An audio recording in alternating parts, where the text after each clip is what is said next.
पंतप्रधान नरेंद्र मोदी यांनी उत्तर प्रदेश आंतरराष्ट्रीय व्यापार मेळ्याचं केलं उद्घाटन। रशिया भागीदार देश म्हणून सहभागी।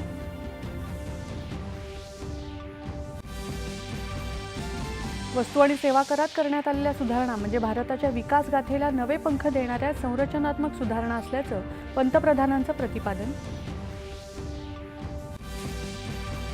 मध्यम पल्ल्याच्या अग्नि प्राईम या क्षेपणास्त्राची रेल्वे आधारित मोबाईल लॉन्चर प्रणालीद्वारे यशस्वी चाचणी।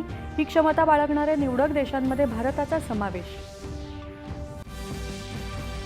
उपमुख्यमंत्री अजित पवार यांनी बीड जिल्ह्यातल्या नुकसानीचा घेतला आढावा।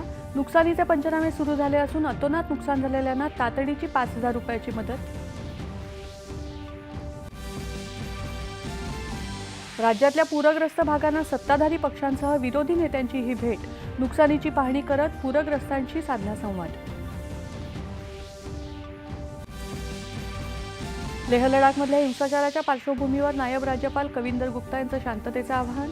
हिंसाचाराला सामाजिक कार्यकर्ते सोनम वांगचुक जबाबदार असल्याचा केंद्रीय गृह मंत्रालयाचा ठपका।